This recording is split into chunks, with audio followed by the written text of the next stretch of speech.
Jawa Barat, tolong dikabarkan semuanya wajib datang karena bosnya teman-teman Jawa Barat yang mengisi sampai tidak datang, mohon Mas Karyadi untuk ditandai nanti dilaporkan ke Haji Toto ini yang tidak datang. Mungkin ini Haji Toto, kami persilahkan waktu dan tempat khusus antum untuk pemaparan materi. Kami berikan waktu 30 menit. Nanti pertanyaan boleh sampai 4:30. Ini karena saya yakin ini gongnya teman-teman ya, teman-teman semua CPNS, gong materi hari ini berada di terakhir. Makanya nanti untuk tanya jawab boleh 1 jam sampai terakhir. Sampai saya masuk lagi akan ada door prize. Insya Allah nanti Haji Toto yang akan memberikan door prize siapa yang akan dapat dengan pertanyaan-pertanyaan itu nanti. Oke, kami persilahkan Haji Toto untuk memberikan materi, waktu dan tempat. Kami persilakan dan izin Mas Karyadi tetap menjadi backuper host. Saya izin menyimak saja. Oke, Assalamualaikum warahmatullahi wabarakatuh. Kami persilakan. Waalaikumsalam warahmatullahi wabarakatuh. Saya apakah suara saya terdengar? Terdengar, Pak. Jelas, Pak. Terdengar. Jelas ya. Benar, Pak. Pak Haji terdengar. Terima kasih Bu Susni yang telah mengantarkan saya untuk menyampaikan materi dalam kesempatan ini. Izin langsung ya biar efektif waktunya, saya izin untuk share screen.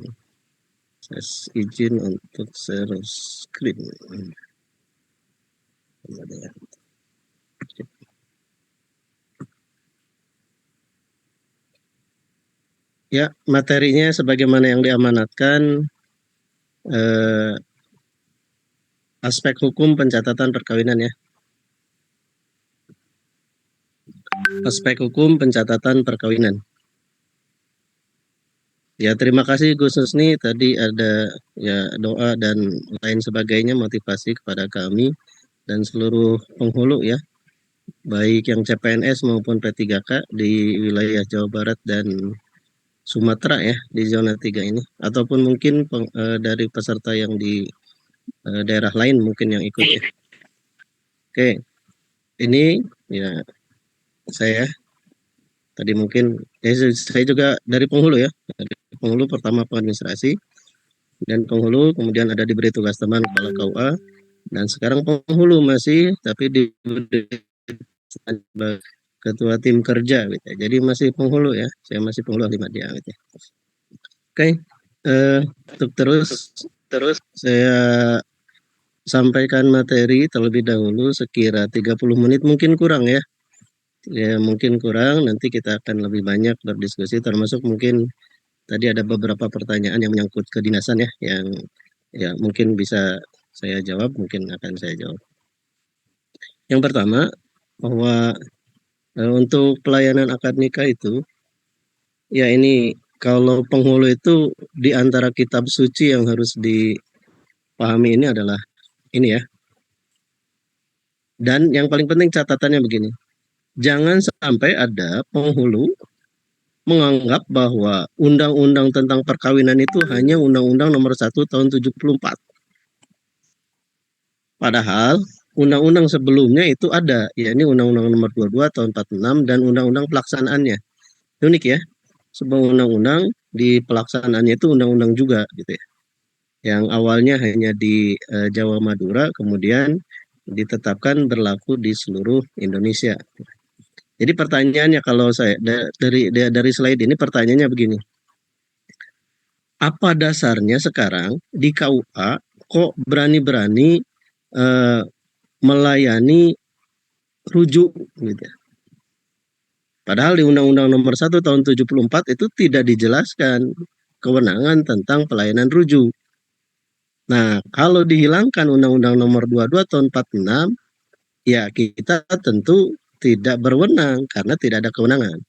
Maka Undang-Undang Nomor 22 Tahun 46 ya memang masih tetap berlaku sampai sekarang. Dan di dalamnya pencatatan nikah, talak, dan rujuk. Dan jangan heran nanti para sahabat, ya karena para sahabat tentunya baru, di KUA itu ada nanti arsip talak juga.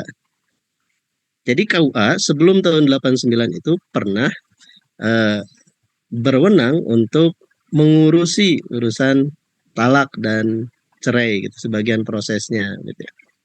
Oke, ini kemudian, nah ini di Undang-Undang Nomor 22 Tahun 46 juga istilah PPN itu adanya di Undang-Undang Nomor 22 Tahun 46, PPN, Pegawai Pencatat Nikah. Karena di Undang-Undang Nomor 1 Tahun 74 itu istilahnya bukan PPN tapi PPP, P3 gitu ya. Pegawai Pencatat Perkawinan gitu ya. Nah, di sini jelas kewenangannya pasal 1 bahwa ada juga talak dan rujuk dilaporkan gitu ya.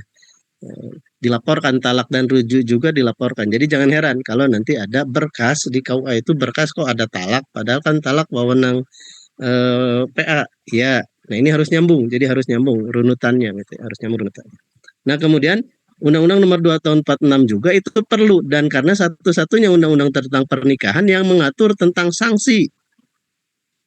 Jadi tadi ada bertanya kalau ada pensiunan kemudian melakukan pelayanan akad nikah ya menjadi penghulu jadi-jadian gitu. Apa hukumannya? Jadi itu di pasal 3 gitu ya. Ya, didendanya 50. Iya dulu. Tentu sekarang dikonversi gitu. Kalau undang-undang kan nggak hukumannya nggak Rp50 tapi dikonversi di harga sekarang. Yang jelas itu yang paling penting dari sebuah undang-undang adalah ada hukumannya gitu kan. Ada hukuman. Jadi jelas ada hukuman. Jadi kalau para sahabat nanti gimana? Ya ini jangan sampai tidak berwenang gitu kan, mengawasi akad nikah oleh orang yang tidak berwenang. Ini diatur. Oke, itu tadi undang-undang yang straight langsung kepada pernikahan ya, nikah dan rujuk. Nah, ada juga sebenarnya dalam pelayanan nikah itu ada undang-undang yang berkaitan ya, berkaitan dengan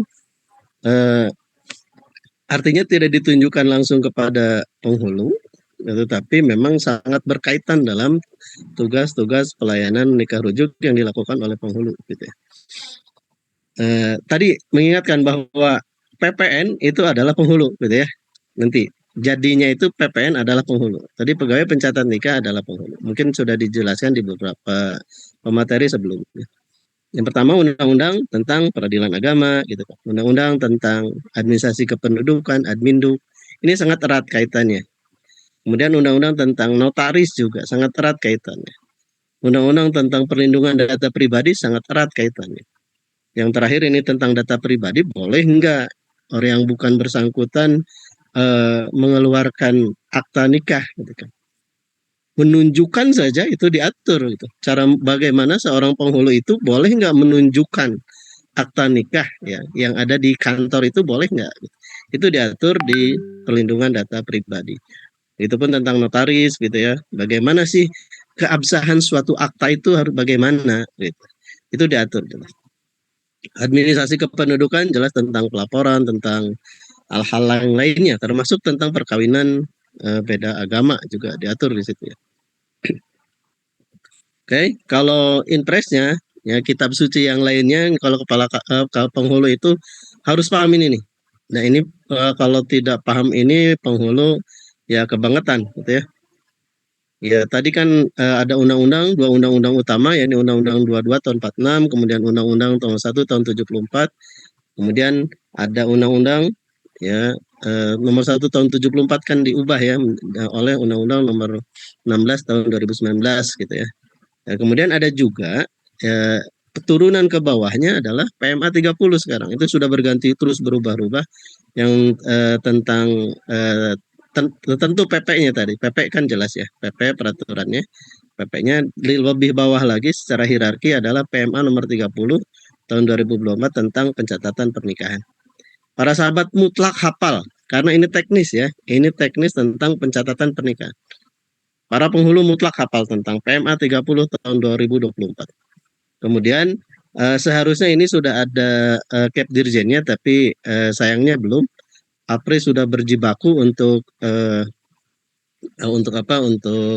drafting gitu ya, untuk mempersiapkan Kep Dirjennya, tapi ternyata belum publish juga ya, belum ditandatangani, belum disahkan oleh Dirjen Bimas Islam. Untuk sementara ya untuk ininya masih di PMA di Kep Dirjen 473 tahun 2020.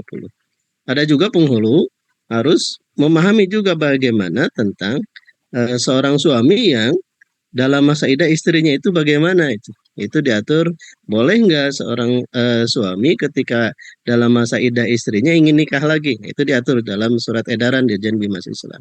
Begitupun kalau umpamanya kepala KUA sebagai wali hakim itu berhalangan ya, ada keperluan yang mendesak gitu kan, tidak bisa melaksanakan tugasnya, itu diatur di mana? Ya diatur oleh surat edaran Dirjen Bimas Islam. Bagaimana teknisnya ya silahkan dibaca di situ gitu kan.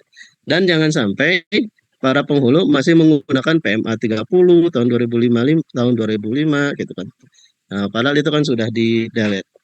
Sekarang unifikasinya sudah disatukan, hampir unifikasi itu jadi PMA 1 tahun 94, PMA 30 tahun 2005 itu dilebur ke PMA 30 gitu ya. Oke. Nah, sekarang beberapa aspek hukum dalam pelayanan pencatatan nikah. Tadi kan banyak undang-undang yang terkait sehingga aspek hukum dalam pelayanan pencatatan nikah pun ya banyak berkaitan. Yang pertama jelas ya ini apa ini generiknya ya. Yang generiknya adalah hukum munakahat perkawinan ya, jelas ya itu. Jadi hukum jadi berkaitan pasti. Ya, berkaitan pasti. Cuman yang harus jadi catatan, hukum munakahat yang dimaksud adalah regulasi. Pertama, ya undang-undangnya. Kemudian kalau fikihnya pun adalah fikih Indonesia, kompilasi hukum Islam.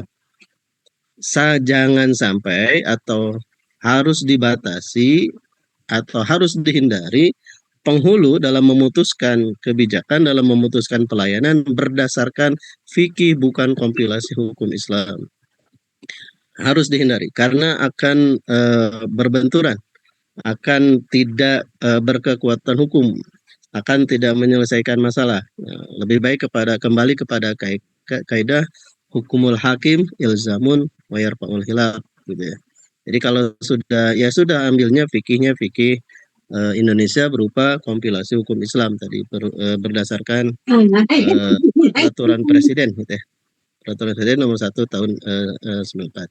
Kemudian hukum perdata, hukum pidana jelas, administrasi negara, hukum imigrasi, hukum kenotariatan jelas ya. Jadi juga tentang hukum perlindungan data diri. Jadi selamat nih para penghulu semuanya, baik yang CPNS ataupun yang P3K. Jadi para sahabat dalam bekerja akan dihadapkan dengan aspek hukum yang begitu banyak. Jadi bisa jadi di suatu saat para sahabat kalau tidak dalam jalur yang istiqomah, dalam jalur yang benar, dalam jalur regulasi, bisa jadi nanti akan berhubungan dengan hukum pidana, hukum perdata, ya. Bahkan hukum tadi hukum pidana lah gitu ya. Karena banyak kasusnya, banyak contohnya, ya. Ya, yang pertama tentang sekarang kita urai satu-satu ya, walaupun sepintas. Tadi hukum munakahat ya jelas ya semua halnya. Masalah perwalian, syarat, rukun nikah dan lain sebagainya ini harus di luar, bukan di luar kepala, tidak dibaca. Tentunya artinya harus sudah ini ya, sudah menjadi apa? Bagi penghulu itu harus sudah di nggak usah ini ya, di alam bawah sadar gitu ya, sudah hafalnya di alam bawah sadar gitu ya, sudah tentang bagaimana syarat rukun nikah, larangan pernikahan. Jadi kalau muharramat minan nisa gitu kan. Kalau banyak sekali saya ketika beberapa ya menguji sering menjebak para ini gitu ya. Begitupun dalam uji kom kenaikan jenjang, berbagai uji kom tentang ini saja, tentang kalau nikah iddah ya, iddah pernikahan, iddah wanita yang ditalak suaminya itu berapa lama? Masih banyak yang menyebut itu 3 bulan gitu. Nah, itu kebangetan kalau para penghulu menjawab seperti itu. Kalau bukan penghulu ya nggak apa-apa lah ya. Masa yang talak 3 bulan kan nggak ada. Ada juga 3 kali sucian gitu. Ya harus sampai situ, sampai hukum munakatnya memang harus kuat gitu ya.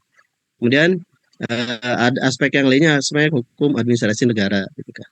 Nah, termasuk pidana tadi ya. Jadi penghulu itu memang harus benar-benar gitu kan. Jadi kalau penghulu salah dalam mengadministrasikan pencatatan nikah, ya berarti ya mencederai negara begitu ya. Karena memang alat negara, karena memang petugas negara gitu kan. Pegawai yang sudah ditetapkan oleh negara. Ya, itu kan contohnya nanti akan berkaitan juga dengan dengan yang lainnya kan. Kalau setelah diterbitkannya akta nikah, kemudian dikutip dalam dengan buku nikah, yang kemudian kalau buku nikah hilang itu dikutip lagi dengan buku nikah pengganti. Kalau buku nikah pengganti hilang, dikutip lagi dengan buku nikah pengganti. Tetapi dia jangan ada dikutip dalam fotokopi, itu tidak ada. Ya, kutipan itu harus dalam bentuk buku nikah, tidak ada yang lain. Kalau dulu ada duplikat, sekarang tidak ada duplikat, adanya buku nikah pengganti yang sama persis buku nikah pengganti. Dan tidak boleh di fotokopi tanpa dasar.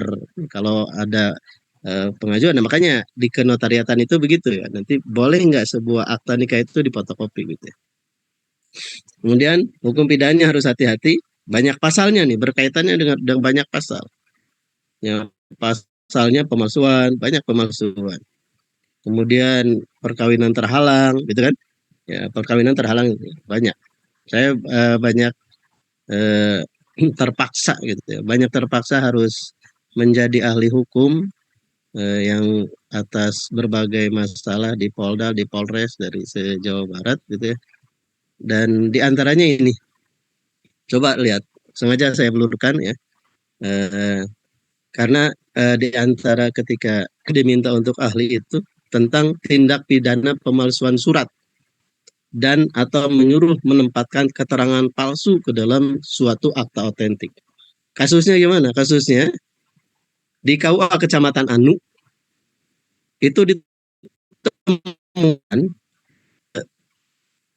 data atau akta nikah di orang yang sama ada 3 gitu kan. Ada 3. Yang pertama namanya itu nama sebenarnya dia Tionghoa gitu, Tionghoa. Namanya itu nama Islamnya, jadi sudah pakai Ahmad dan saya kayak begitulah, gitu ya. Pakai Ahmad dengan perempuan yang A gitu, perempuan yang satu gitu kan. Kemudian terbit lagi buku nikah dengan nama Tionghoa tapi dengan perempuan yang lain gitu. Kemudian ternyata diterbitkan lagi duplikat.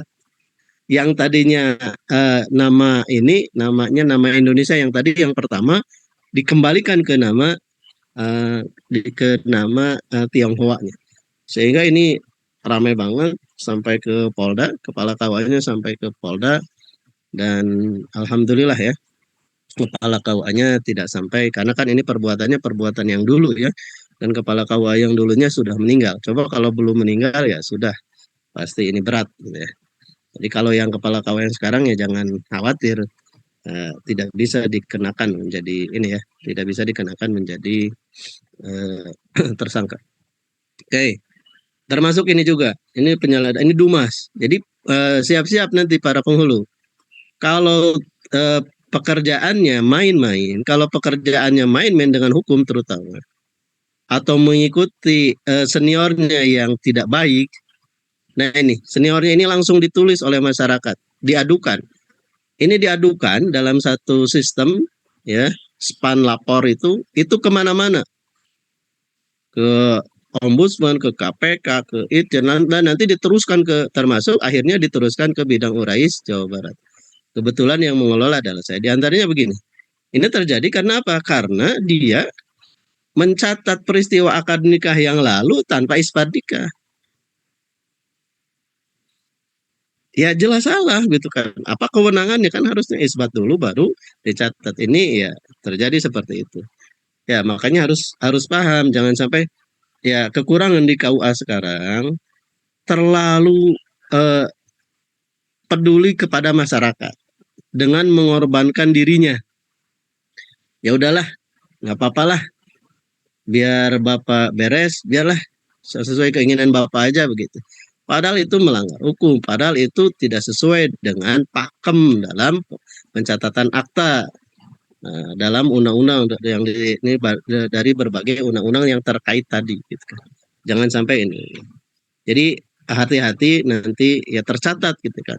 Dan beberapa kalau yang dumas-dumas begini ya dihukum, ada yang dihukum berat, ada yang dihukum sedang gitu ya. Ada sampai bahkan ada yang sampai diberhentikan gitu ya.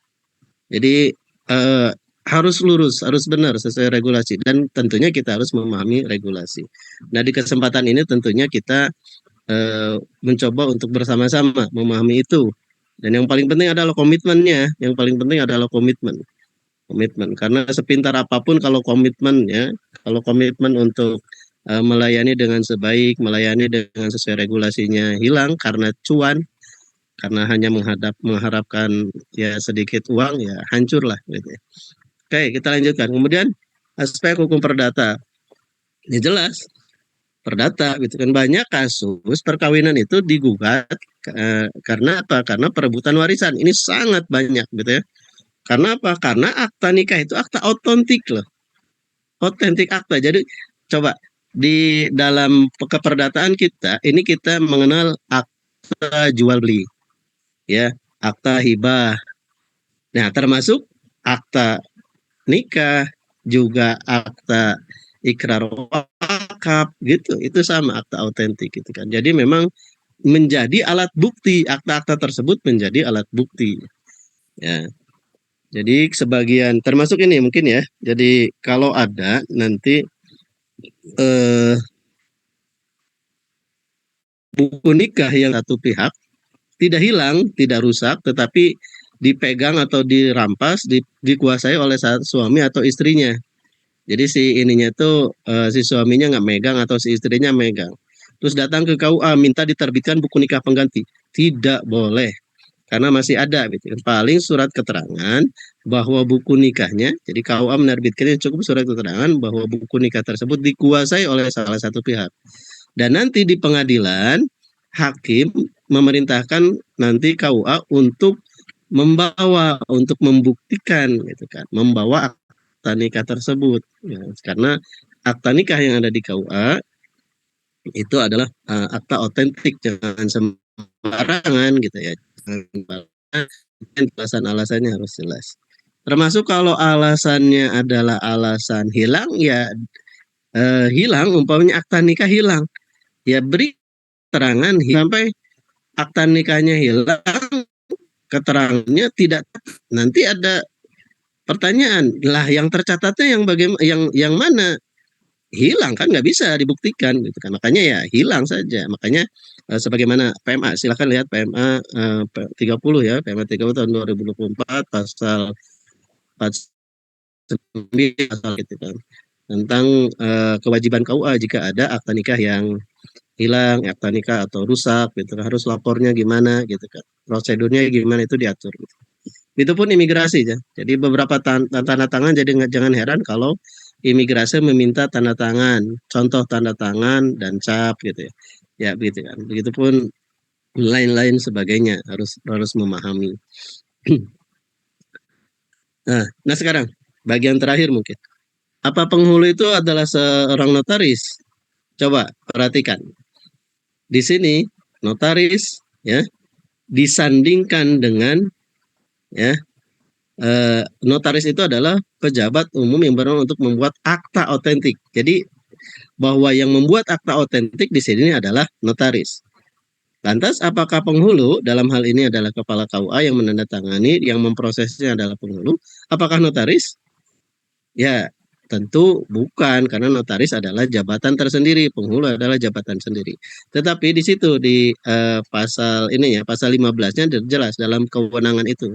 Jadi di situ disebut sepanjang pembuatan akta itu tidak juga ditugaskan atau dikecualikan kepada pejabat lain.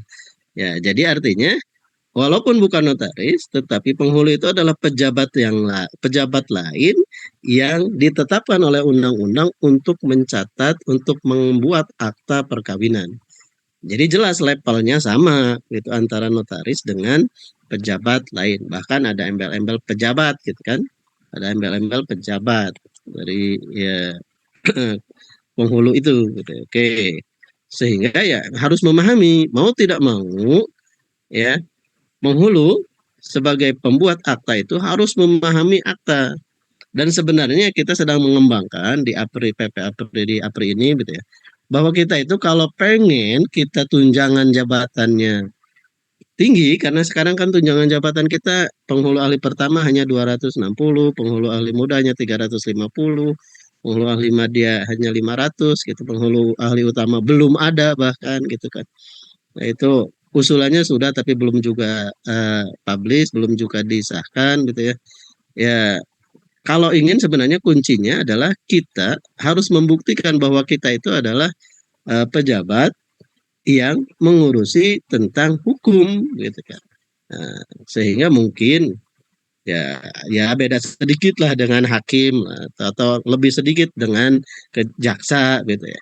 Nah, dan dari ke sana kita harus membuktikan ke sana. Ayo bersama-sama kita membuktikan. Ya untuk membuktikan ya kita harus paham terlebih dahulu tentang hal tersebut. Nah, bagaimana akta kenotariatan? Ya, kita harus paham bahwa akta otentik gitu ya. Bahwa yang akta otentik itu ada apa sih akta otentik itu?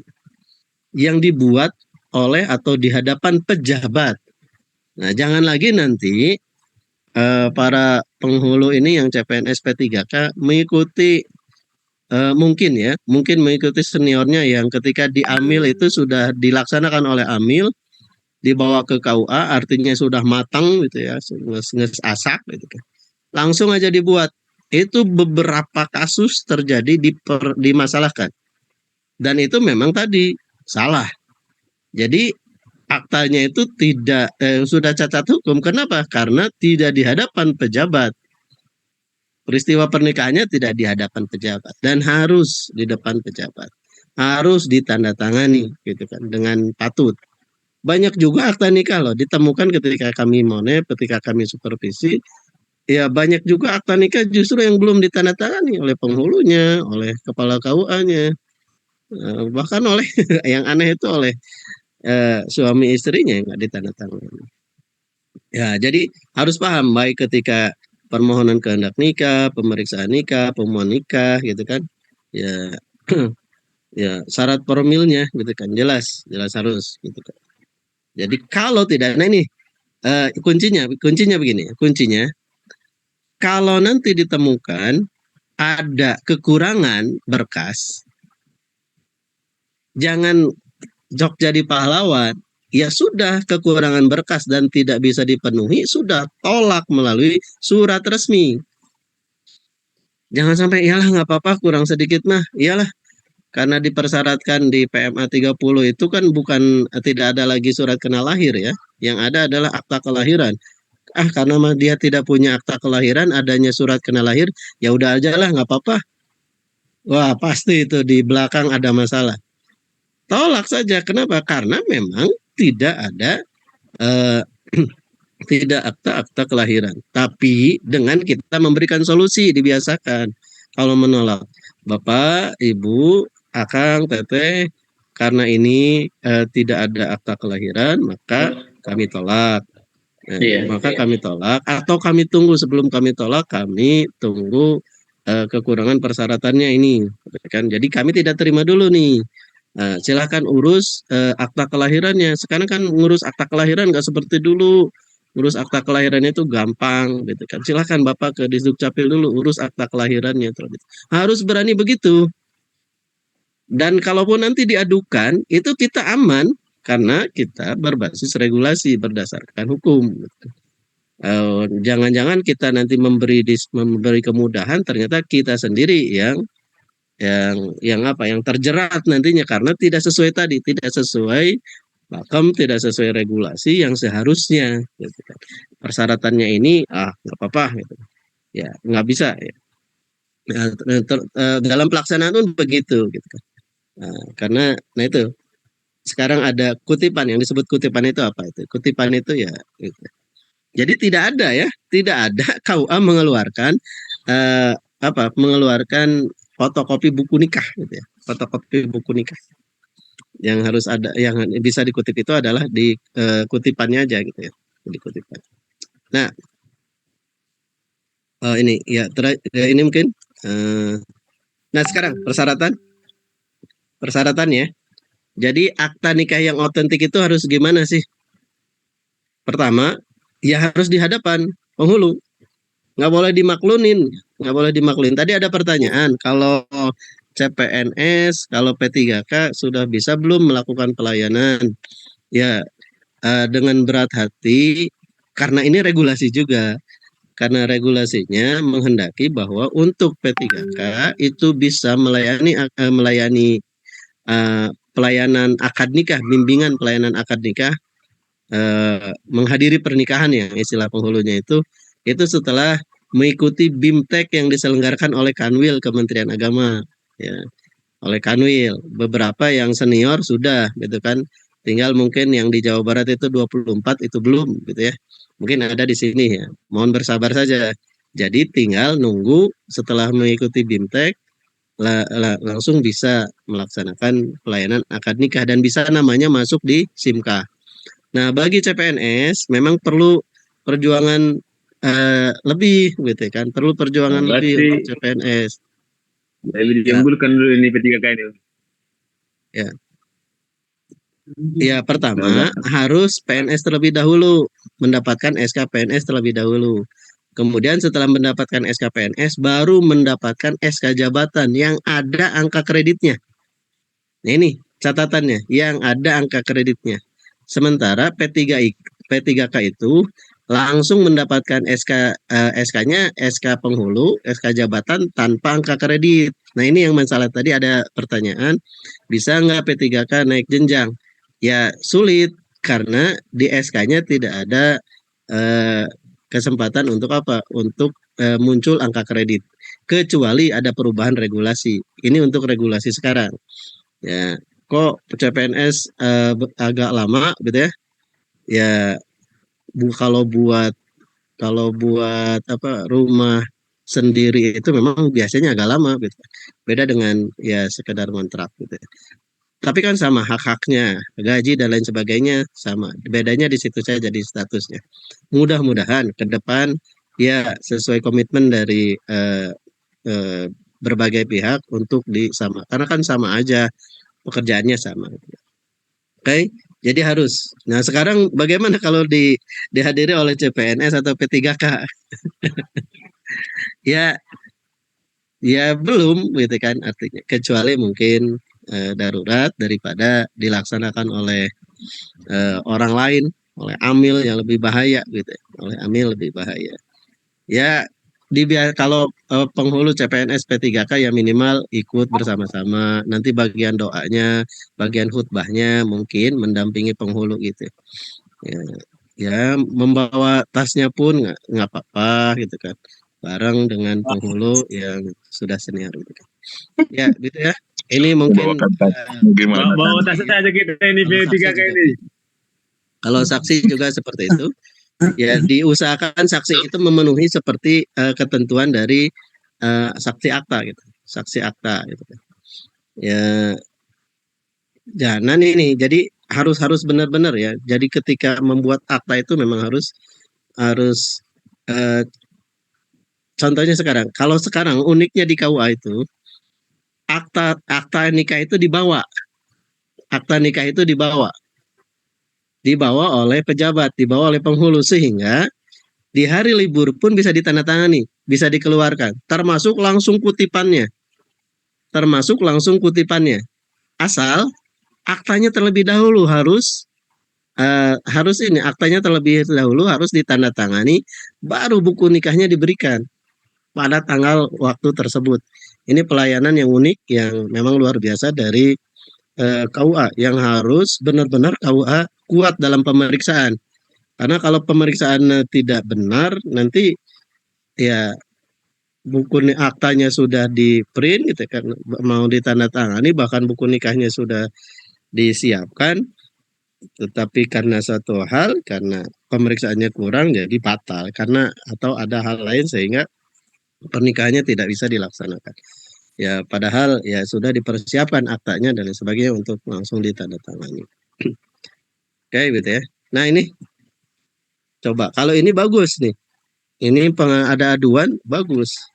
Jadi masyarakat tuh memaksa untuk apa? Untuk dilayani karena merasa bahwa buku nikahnya itu sudah digunakan di berbagai instansi untuk membuat administrasi gitu.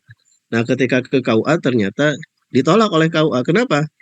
Karena nomor akta nikahnya terdaftar atas nama orang lain. Nah, ini salut kepada KUA. Ya jelas, ya sudah kalau kalau peristiwa begini nanti terbitkan surat keterangannya bahwa eh, buku nikah atau nomor akta nikah tersebut tidak tercatat kalau ini. Kalau hilang ya harus hilang. Ini kalau ini tidak tercatat. Oke, sehingga harus ada tanggung jawab dari penghulu itu bagaimana harus memeriksa dengan ya memeriksanya baik formil ataupun materialnya loh. Formil ataupun materialnya gitu. Harus jadi ya oke lah di situnya itu ayahnya gitu kan padahal itu pamannya. Ya kau harus berani, Bapak rubah dulu akta kelahirannya. Bapak ubah dulu akta kelahirannya silakan. Karena ini kan bukan anak Bapak, ini kan keponakan Bapak walaupun di dalam kartu keluarganya ini adalah anak Bapak. Ya silakan ke ini terlebih dahulu itu baik formil maupun material. Kemudian menjalankan proses pembuatan akta otentik sesuai gitu kan. Nah, ya itu kemudian memastikan penandatanganan akta nikah itu minuta akta itu ya akta nikah para pihak di hadapannya. Jangan sampai tadi yang sudah matang di ini tanpa di hadapannya gitu kan. Bahkan ya penandatangannya nggak jelas gimana. Ya jangan sampai begitu. Kemudian memperhatikan keperdataan, pidana, pelaksanaan tugas, menjamin kutipan yang berkaitan dengan akta. Harus sesuai. Ini banyak juga terjadi kemarin yang waktu dekat itu di Polda Jabar ada kasus begitu. Kutipan akta nikahnya berbeda dengan akta nikah. Ya jelas yang indukan yang kuat adalah akta nikah. Yang salah pasti adalah kutipan akta nikah. Sekarang ada pertanyaan, kalau ada kutipan akta nikah asli tapi tidak ada akta nikah, bagaimana? Ya itu ngutipnya dari mana kalau tidak ada? Ya, jadi yang otentik itu adalah akta nikah, bukan kutipan. Ya, kutipan akta nikah itu bisa otentik kalau sama persis dengan akta nikahnya. Kemudian menjamin kepastian. Jadi intinya dalam kesempatan ini pastikan, ya, hati-hati ya penting, seluruhnya itu benar karena kalau saja kita menggunakan data-data atau berkas-berkas yang palsu, kita kena pasal pidana. Kita memasukkan ya keterangan palsu, data palsu ke dalam akta otentik itu berat. Ya, jelas ancaman pidananya. Itu saja mungkin untuk memantik diskusi. Kita berdiskusi saja nanti. Baik, Terima kasih. terima Gus. kasih banyak Pak Haji Tato. Untuk diskusi pada kesempatan kali ini saya ambil alih dari Gus Husni, saya Dwi Karyadi, Pak Haji. Jadi akan memimpin diskusi pada kesempatan kali ini. Alhamdulillah. Terima kasih atas penyampaian materi dan juga menjawab pertanyaan pada materi sebelumnya yang belum terjawab. Nah, semakin sore kayaknya semakin menarik materi yang disampaikan. Penghulu dalam menjalankan tugas akan menimbulkan akibat hukum pada hasil dari materi-materi yang tadi disampaikan. Kita masuk ke sesi diskusi. Sepertinya sore hari ini merupakan hari yang panjang buat Pak Haji Toto ya. Namun terasa sebentar untuk peserta, kami semua sebagai penghulu baru ya betul-betul padat mendapatkan materi-materi di siang hari sampai sore ini. Ya sungguhnya banyak isu-isu kontemporer yang tadi sudah disampaikan. Namun kembali kita harus memaksimalkan kesempatan yang berharga ini. Kami persilahkan kepada peserta yang ingin bertanya tentang aspek hukum dari kepenghuluan. Oke, baik, untuk penanya pertama, di termen pertama kami silahkan kepada Bapak Haji dari Lebakwangi. Ya silahkan Pak Haji Ini ingin Pak Haji bertanya. udah tadi kayaknya. Pak Haji udah kan? Oh sudah ya. Diganti dulu kalau Pak Haji Baik, udah kita tadi. ganti pertanyaan. Kita ganti untuk Bapak Ihsan Hidayat. Oke, baik silakan Pak Ihsan. Ya, baik. Terima kasih, Bapak. Kemudian juga kepada pemateri Pak Toto Toto Supriyanto. Terima kasih banyak atas materinya yang sangat detail dan mencerahkan. Baik, Pak Toto, saya saat ini merupakan CPNS, Pak Toto. Kemudian salah satu agenda di Latsar itu adalah membuat rancangan aktualisasi. Nah, yang kami angkat itu digitalisasi akta nikah. Memang di lapangan yang kami dapati akta nikahnya ada yang sudah diarsip, tetapi ketika ada kebutuhan untuk melihat data tersebut ternyata tidak runut, tidak rapi pencatatannya. Sehingga kami ingin mencoba untuk digitalisasi. Nah, pertanyaannya kan akta nikah ini kan lumayan sensitif, Pak Toto, ya, datanya. Kalau digitalisasi, misal kita scan, kita jadikan file digital seperti itu, dari segi keamanan, apakah aman atau bagaimana, Pak Toto, aturan yang berlaku seharusnya? Terima kasih. Baik, silakan langsung aja Pak Haji untuk Yap. pertanyaan pertama ini dijawab supaya Ya, nanti oke. tidak terputus. Baik. Terima kasih. Insya Allah ini sudah tertangkap ya. Sebenarnya kalau di Jawa Barat ini suratnya sudah dipersiapkan ya untuk digitalisasi akta nikah. Jadi kan salah satu asta protas Kementerian Agama ya, asta protasnya itu yang ke-8 ya, digitalisasi ini kan ya, digitalisasi kan. Kemudian ya amanat itu pula, amanat dari tadi ada PMA 30 tahun 2024 pasal 49, pasal 35 itu mengamanatkan untuk KUA peduli dengan akta nikah.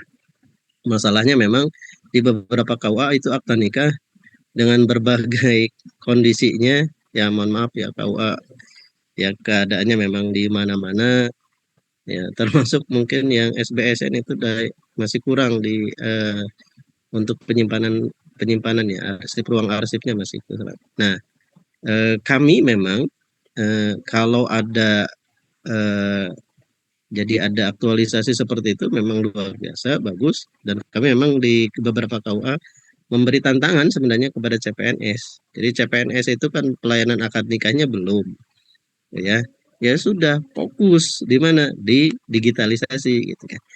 Jadi caranya ya aman ya, aman pertama minimal di Excel dulu ya, minimal Excel, kemudian sebagian adanya Excel tuh hal-hal penting di ini kan untuk nanti pencarian. Untuk pencarian. Jadi kan dengan kalau kami sampai 23 ini ya, 23 kolom gitu ya, 23 identitas yang harus dimasukkan. Kemudian itu untuk apa? Excel terlebih dahulu kan, kalau Excel kan nggak usah dipindah gitu ya, tinggal dipilahkan, tapi harus cermat gitu ya. Yang kedua, tantangan paling beratnya adalah digitalisasi dalam bentuk gambar. Ya, memang begitu, dalam bentuk gambar. Ini aman. Pertama, cara pindahnya jangan pakai scanner yang dimasukkan harus bergerak gitu. Itu akan rusak, beberapa akta tentu akan rusak. Tapi dipindahnya pakai pindai yang semacam cam scanner kayak gitu ya. Atau di KUA itu kan sudah dibagikan yang scanner yang tidak perlu bergerak itu, kayak fotokopi gitu ya. Kayak di fotokopi itu akan rusak. Dan catatannya yang paling penting harus disimpan di drive khusus yang aman. Jangan di cloud. Ya, jangan di Google Drive ataupun di apa. Google Drive berarti kita sudah membagi ke Google gitu kan. Harus apa, sementara itu adalah data yang sensitif, data tadi otentik, itu negara loh. Itu negara loh, bukan negara. Ya berarti diamankan di drive khusus. Ya drive-nya pakai hard disk ataupun SSD ataupun apa ya yang aman gitu ya. Dan itu ya artinya jangan sampai di cloud gitu. Jangan sampai di cloud. Dengan penataannya yang rapi, ditulis gitu kan. Ditulisnya urut sesuai dengan akta nikah gitu kan, diberi nama filenya gitu, kan saya salah kalau di Jawa Barat suratnya sudah dikonsep Tinggal sekarang dipersiapkan untuk tadi ya Excel dan lain sebagainya, akan diberi tugas nih untuk di Jawa Barat, siap-siap saja untuk CPNS, untuk diberi tugas untuk ya bukan CPNS ya artinya KUA gitu ya. Yang tenaga yang paling luar biasanya tentu adalah dari CPNS P3K yang kebetulan mungkin belum dapat melaksanakan pelayanan akad nikah seperti para yang sudah lama gitu ya. Jadi di situ terjadi. Jadi bagus, teruskan, lanjutkan. Tadi pakamnya tadi ya. Ya harus aman data, harus aman data. Ya, itu saja mungkin. Baik, terima kasih banyak Pak Toto. Baik, silakan penanya berikutnya dari Bapak Muhammad Fauzan Cibiru. Silakan Pak. Baik, terima kasih. Mohon izin Pak Katim, saya Fauzan, Kewa Cibiru, Bandung, Jawa Barat. Aduh, dekat pisan Mohon izin Mbak Haji bertanya mengenai barusan akta otentik juga. Saya pernah membaca dalam pasal 1868 KUH Perdata bahwa akta otentik itu memang dibuat di hadapan pejabat umum yang berkuasa di tempat akta itu dibuat. Nah, saya kaitkan dengan KUA. Mungkin saya banyak beberapa di KUA di Jawa Barat, ada yang sudah menerapkan, ada yang belum gitu. Memang saya mohon izin penjelasannya itu Pak Katim, yang seharusnya itu seperti apa? Contoh, misal didaftar di KUA Gede Bage, tapi ternyata tempat pelaksanaan akadnya misalkan di Dago. Nah, itu yang seharusnya seperti apa? Terima kasih. Ya, langsung ya. Nah, ini kelemahan Jawa Barat memang. Saya greget banget dengan ini nih. Ya, kalau pejabat notaris saja. Notaris itu ada wilayah ya, wilayahnya kabupaten tertentu tapi se-Jawa Barat. Nah, kalau PPN itu wilayahnya lebih ini ya, lebih sempit ya. Ini kecamatan PPN itu. Jadi dalam tentang pernikahan itu bahwa pernikahan itu dicatat oleh PPN, bukan dari wilayah loh. Dari wilayah atau domisili gitu ya, bukan berdasarkan domisili, bukan, tetapi berdasarkan tempat pelaksanaan akad nikah. Itu tertuang di dalam PMA 30 pun tertuang. Jadi PMA. Jadi sejatinya ya pencatat itu adalah KUA, pencatat adalah KUA di mana tempat pelaksanaan akad nikah, bukan domisili. Jadi kalau orang Cibiru kebetulan nikahnya di Lembang, ya wayahna gitu kan, mau tidak mau dan harus itu ya ketika sudah daftar ataupun bagusnya sih sebelum daftar biaya gitu kan, sebelum biaya. Kalau hanya daftar online belum bayar biaya sih nggak apa-apa.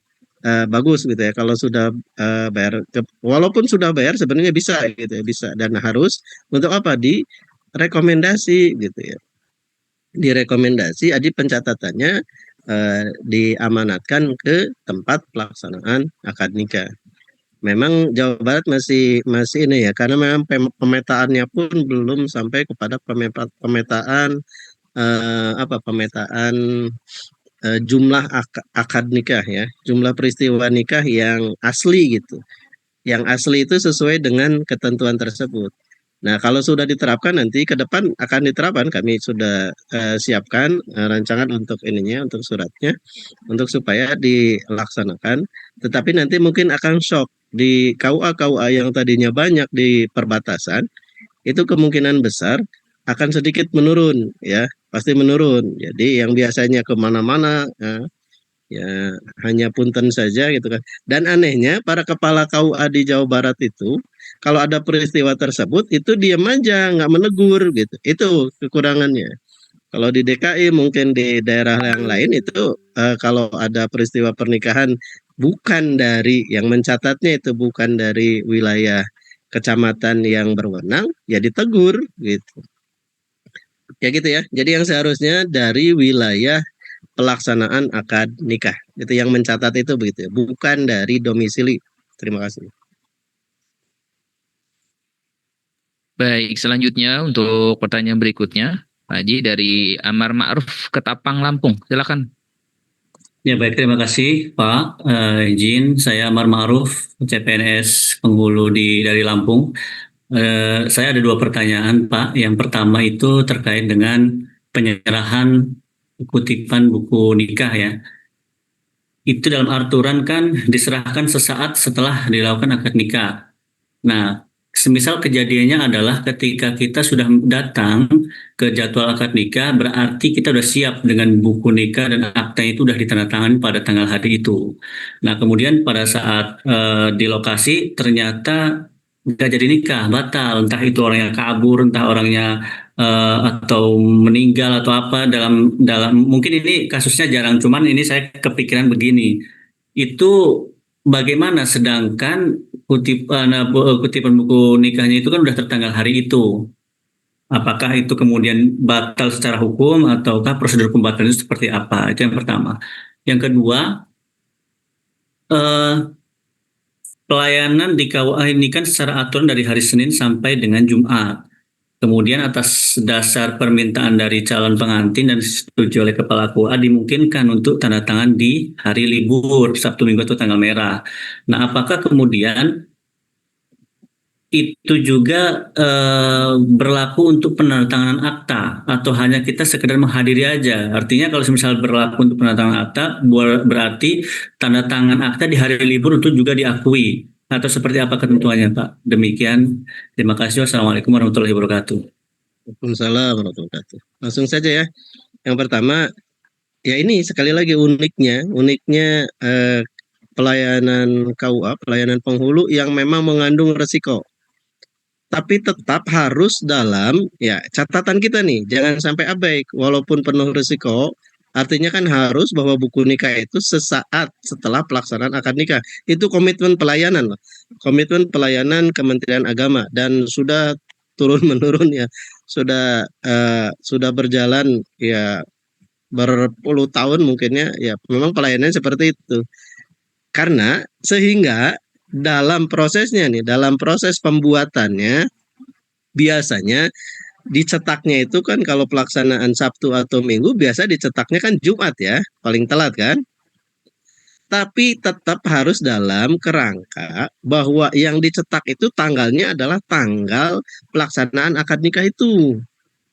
Ya, tanggalnya itu jadi dan buku nikah pun walaupun sudah ditandatangani demi pelayanan gitu ya, tetap harus dipegang teguh dan akan diberikan setelah akta nikahnya ditandatangani. Artinya setelah akta nikahnya itu memiliki kekuatan hukum, menjadi otentik setelah ditandatangani oleh para pihak. Jangan sampai para pihaknya belum menandatangani buku nikahnya sudah dikasihkan. Yaitu win-win solusi lah. Kita tetap mempertahankan komitmen pelayanan dengan tetap menjaga jadi pakem dari kenotariatan gitu bahwa harus dengan resiko tadi bisa jadi pelaksanaan akad peristiwa nikahnya justru tidak terjadi atau ya karena batal lah istilahnya. Kalau batal ya berarti peristiwa akad nikahnya tidak terjadi dan tidak patut buku nikah tersebut untuk diberikan karena tidak ada akta nikahnya gitu ya. Maka harus dibuat berita acara. Ya, maka harus dibuat berita acara tentang buku nikah tersebut dianggap rusak. Nah, nanti di buku stoknya dimasukkan sudah keluar di buku stoknya juga sudah keluar.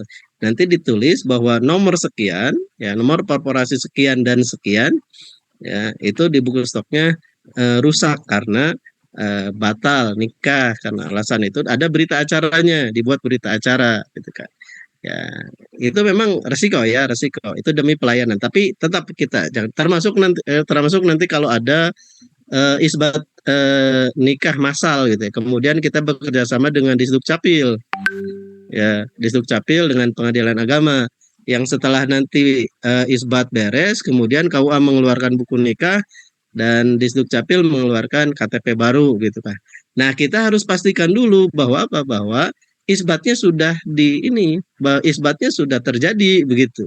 Isbatnya sudah diputus, jangan sampai baru mau rencana isbat karena demi pelayanan terus kita terbitkan ya. Tunggu dulu gitu kan, tunggu dulu.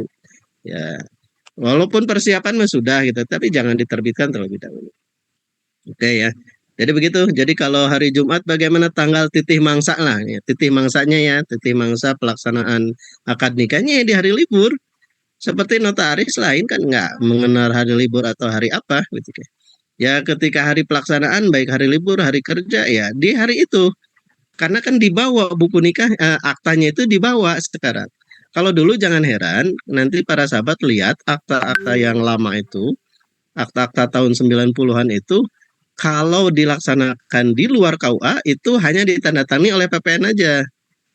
Ya, ditandatangani oleh PPN aja. Mungkin di Jawa Barat seperti itu. Mungkin di daerah lain saya kurang memahami itu.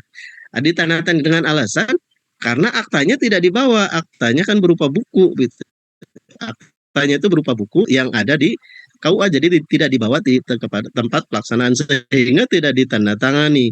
Dan ini lemah secara apa? Secara kenotariatan, ilmu administrasi negara, kenotariatan itu lemah. Kenapa? Karena akta itu pakemnya harus ditandatangani oleh para pihak gitu. Jadi sekarang ketika ditandatangani oleh para pihak, ya titih mangsanya pengeluaran termasuk pengeluarannya pun. Jadi kalau walaupun dicetaknya itu Jumat, gitu kan, sebelumnya, tetapi tanggalnya adalah tanggal hari Minggu ketika pelaksanaan akad nikahnya, begitu.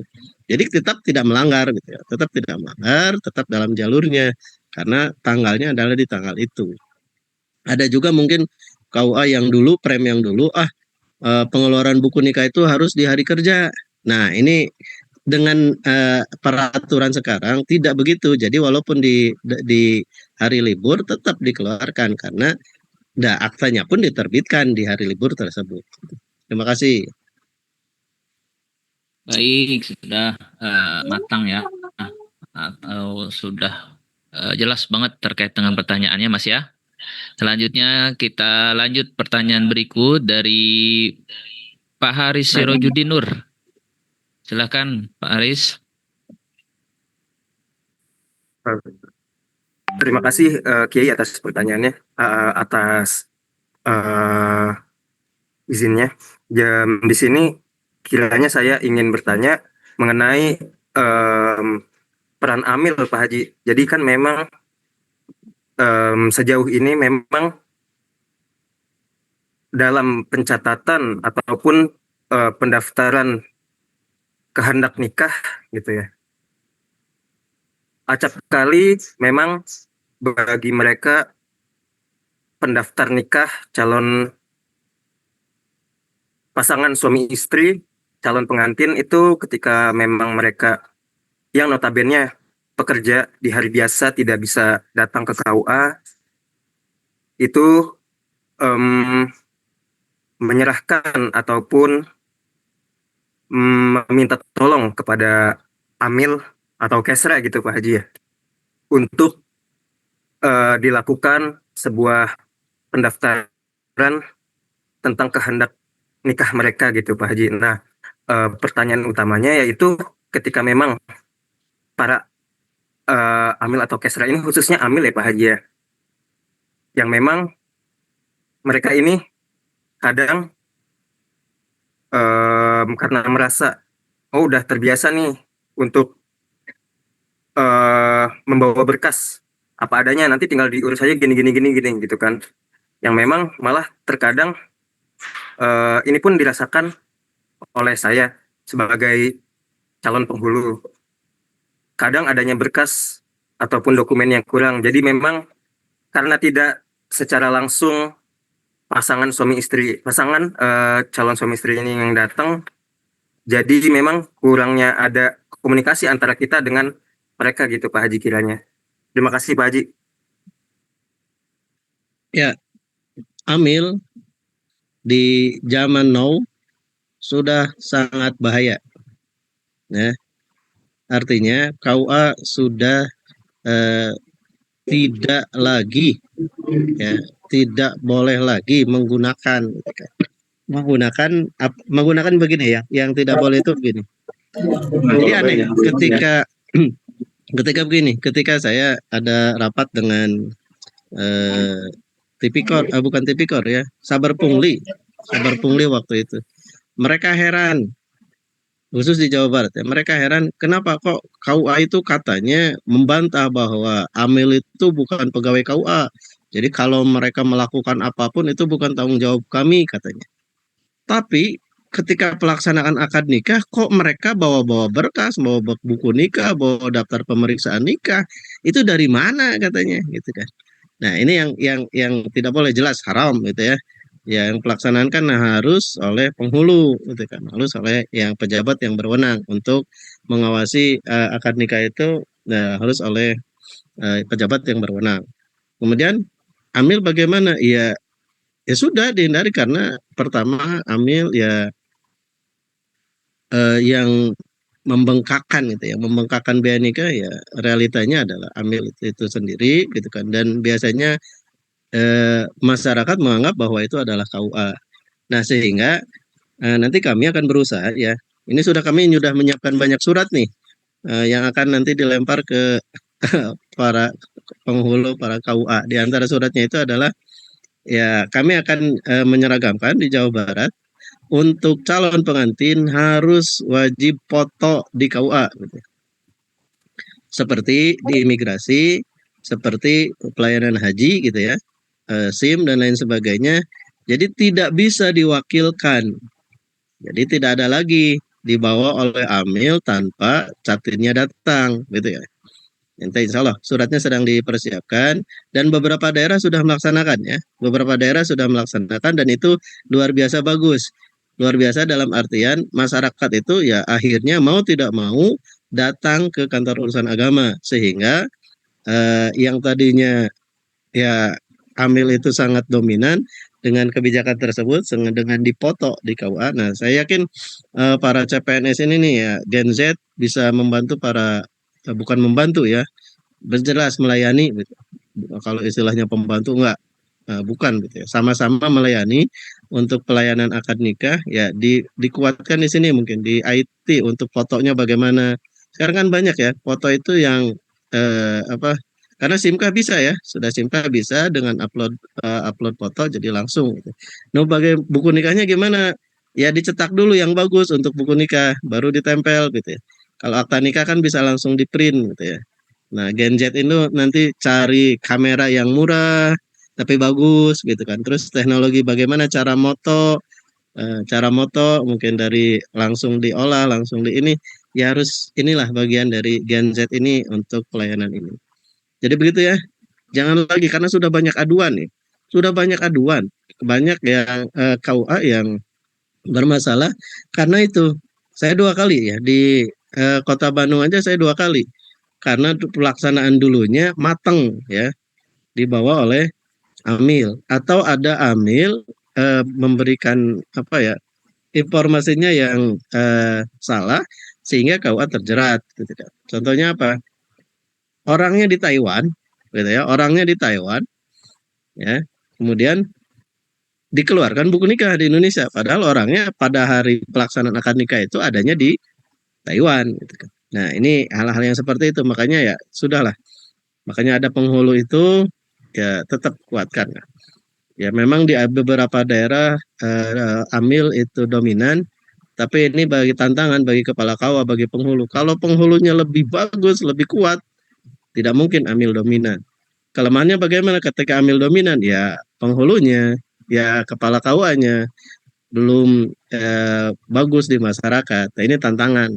Bagaimana supaya ya yang tadinya menganggap masyarakat itu Amil itu adalah pegawai KUA beralih bahwa pegawai KUA ya adalah penghulu. Jadi jangan lagi dimaklunin gitu kan. Nah, ini mungkin para senior ada gitu kan pelayanan akad nikahnya, penghulunya mancing gitu ya. Yang ininya adalah Amil. Dan ini nih yang paling parah gitu ya. Yang paling parah sehingga di masyarakat terjadi seperti itu. Ya mungkin seperti itu ya. Baik, terima kasih Pak Haji. Untuk pertanyaan berikutnya, kami beri kesempatan kepada Bapak Nur Huda. Pak Nur Huda, apakah ada?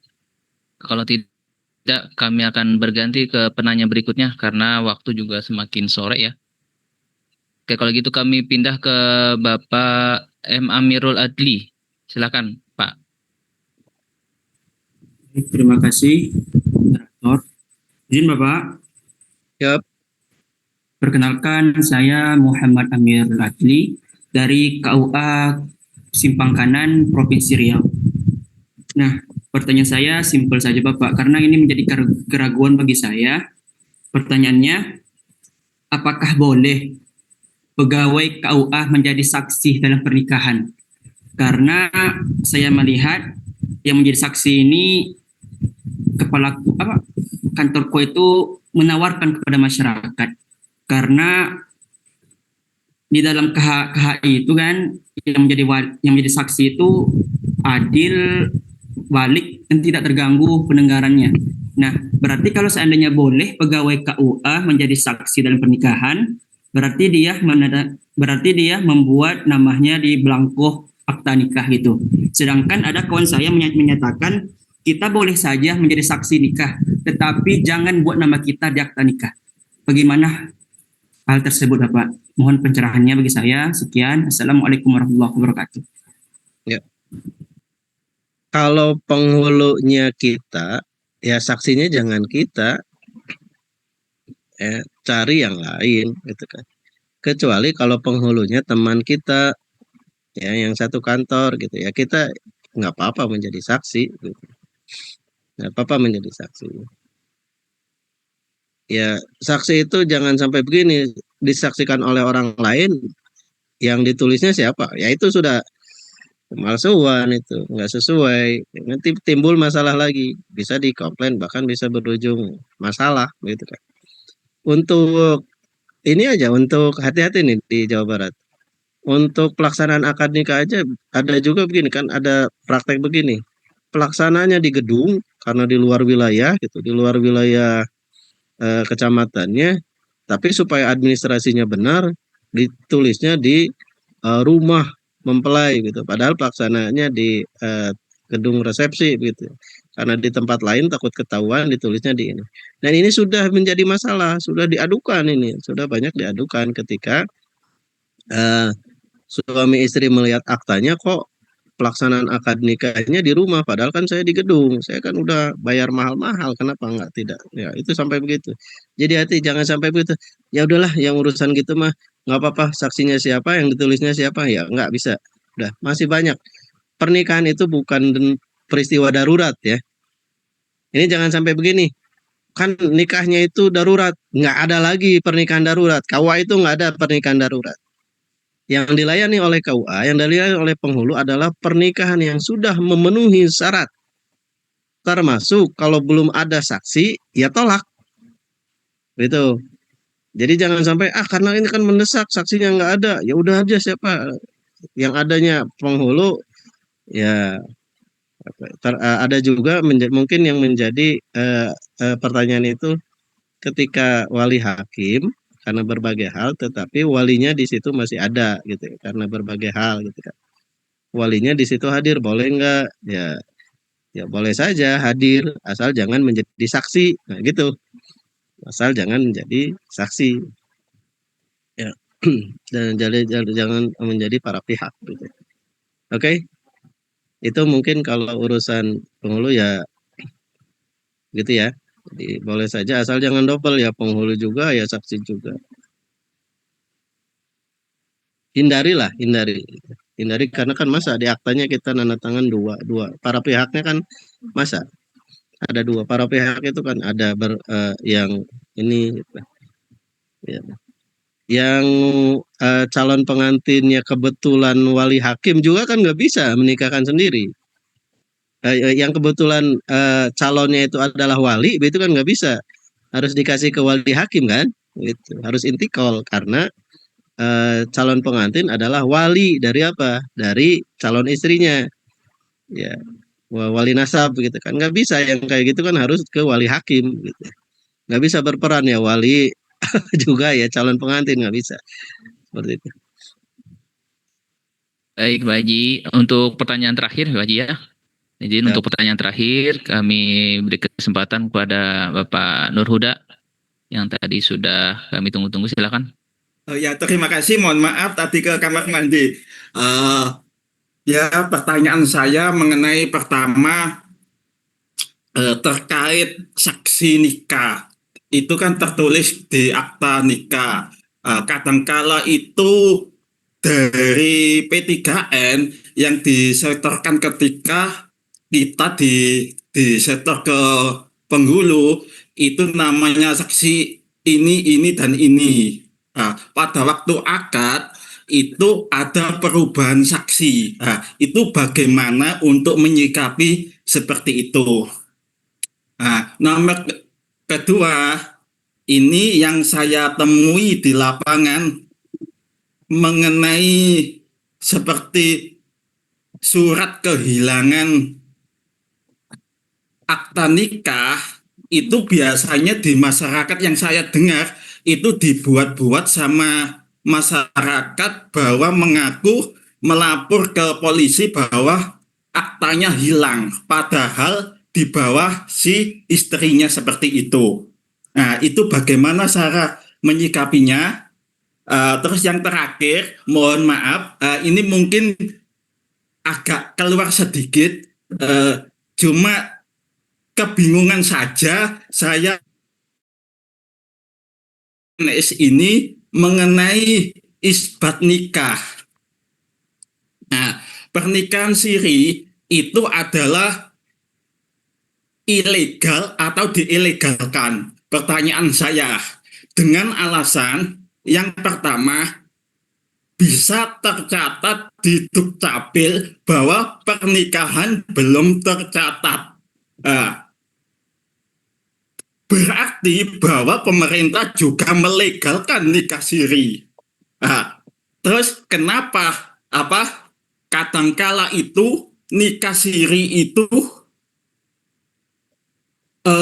bisa disebut ilegal, padahal di Dukcapil pun bisa masuk ke akta. Ya, terima kasih.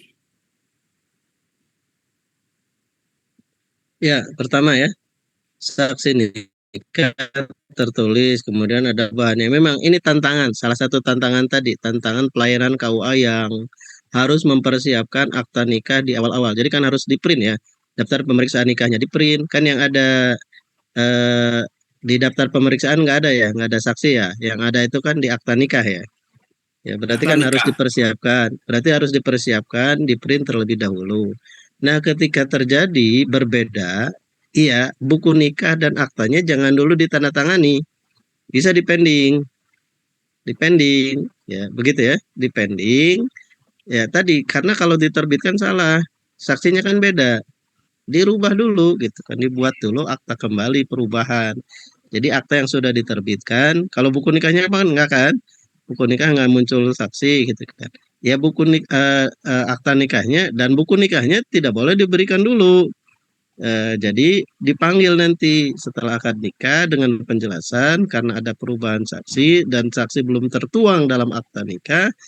Ya mohon maaf, penandatanganan akta nikah ya atau kami minta waktu kalau memungkinkan gitu ya, kalau memungkinkan.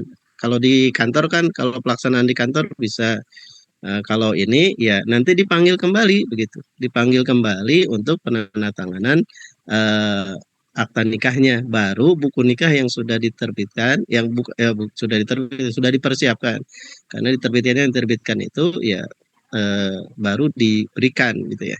Jadi jangan sampai ya lah yang tadi asal berbeda masalah ya, timbul masalah. Jadi kita harus biasa, nggak apa-apa. Kenapa kok itu ya memang ada pergantian, gitu. Ada pergantian, gitu kan. Ya karena nggak bagus juga kalau nggak boleh akta itu dicoret. Ya dalam penuh ya kan, coret aja ditulis tangan, nggak boleh justru itu pakem. Ya kalau ada perubahan harus ini lagi, ya, harus dibuat lagi akta nikahnya. Itu kan pakem dari kenotariatan gitu. Kemudian tadi sudah disinggung sebenarnya di awal oleh saya, ketika ada masyarakat yang mengaku kehilangan padahal sebenarnya dibawa atau dikuasai oleh salah satu pihak. Ini jangan diterbitkan buku nikah pengganti ya, jangan diterbitkan buku nikah pengganti, cukup dibuat keterangan bahwa buku nikahnya dikuasai oleh salah satu pihak. Karena ketika beberapa KUA ya di Jawa Barat saja sudah ada beberapa KUA yang tersandung hukum karena itu apa? Digugat oleh yang menguasai, Ini kan buku nikahnya atau kutipannya masih ada. Kenapa diterbitkan kehilangan atas dasar masyarakatnya juga polos ketika ditanya kenapa kamu membuat surat kehilangan atas petunjuk KUA atas petunjuk penghulu ya akhirnya kan kena gitu kan ya. Ya jangan sampai KUA ya gitu. Jadi cek dulu benar nggak sampai harus penghulu itu harus mengecek benar nggak hilang Pak gitu kan. Atau ada di ini. Nanti kalau ini ribet ini sebenarnya hilang atau ini enggak. Semuanya juga ada solusinya Pak. Nggak usah ada ditutupi gitu. Semua masalah, semua hal ada solusinya. Ini kondisinya gimana? Ada hilang atau memang dikuasai gitu. Harus sampai nanya seperti itu. Sehingga KUA pun tidak salah melakukan pelayanannya gitu di suatu saat. Intinya ke masyarakat masalah apapun Pak ada cara penyelesaian yang benarnya gitu. Serumit apapun masalah pasti ada cara penyelesaian yang benarnya. Ya kita penghulu jangan biasa lah daripada gitu sudahlah buat surat kehilangan surat ini asal pokoknya masalah KUA ada surat kehilangan ya itu racun itu sudah nggak boleh lagi gitu sudah nggak boleh ya mau KUA memberi petunjuk yang faktanya adalah dikuasai KUA nyuruh untuk apa untuk buat surat kehilangan ya blunder itu bunuh diri KUA jangan sampai terjadi. Kemudian yang terakhir ya ini jawabannya silakan ini PR ya jawabannya adalah pasal 1 ya ayat 1 dan ayat pasal 2 ya pasal 2 Undang-Undang Nomor 1 tahun 74 ayat 1 dan ayat 2-nya gitu. Di ayat 1 bahwa pernikahan itu berdasar agama ya berdasarkan agama dan kepercayaan. Baru pasal 2-nya pernikahan itu dicatat. Nah, antara pasal 1 dan 2 ini dipahami tidak gabung. Jadi bahwa kesahannya itu berdasarkan apa? Berdasarkan agama. Ya, perkawinan itu sah berdasarkan agama. Tapi di pasal 2-nya ada kewajiban bagi warga negara untuk mencatatkan. Nah, pertanyaannya, bagaimana kalau nikah siri? Sah tidak? Tergantung. Kalau memenuhi agama, ya bisa sah. Cuman tidak memiliki kekuatan hukum. Itu. Dan ketika diisbatkan, maka sudah menjadi memiliki kekuatan hukum. Ya, itu ya bahasanya. Jadi bukan legal atau ilegal. Bagi KUA bahasanya ya makanya kita ada gerakan penghulu itu tidak menunggu, ada gerakan mendata ke masyarakat. Masyarakat ya dengan gerakan sadar pencatatan nikah, gas pencatatan nikah itu kan KUA itu ditantang untuk apa? Untuk jangan aja diem di kantor gitu, pasif, tapi juga aktif apa? Mendata masyarakat yang apa? Yang tadi masih belum memiliki kekuatan hukum dalam pernikahannya, nikahnya masih nikah siri belum dicatatkan, ya silakan diselesaikan gitu kan. Jangan muncul Pak pernikahannya ilegal, ilegal.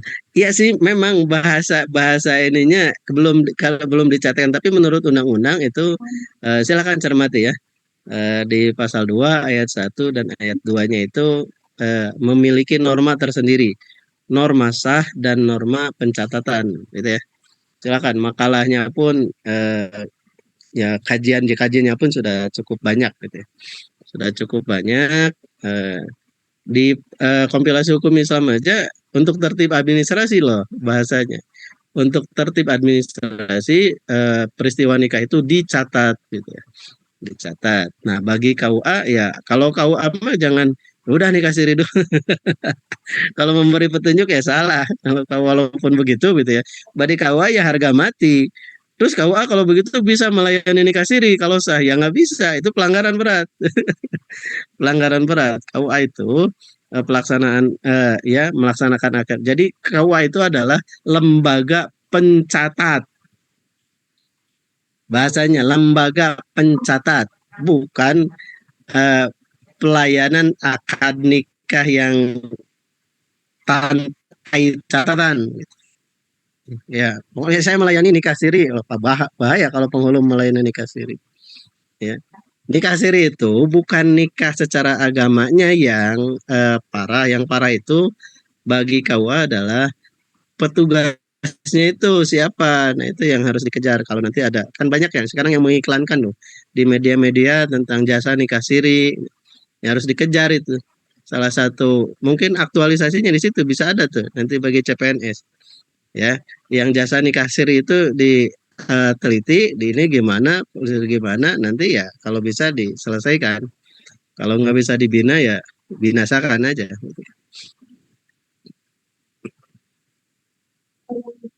Cukup mungkin ya. Gitu. Baik Pak Haji, terima kasih cukup. Waktu juga sudah menunjukkan jam 4:30 ya. Alhamdulillah sudah banyak informasi yang kami terima, materi-materi yang luar biasa begitu padat dan juga jelas terkait dengan masalah hukum pencatatan nikah, aspek hukum pencatatan nikah, sehingga mudah-mudahan nanti ke depan kita masih ada waktu panjang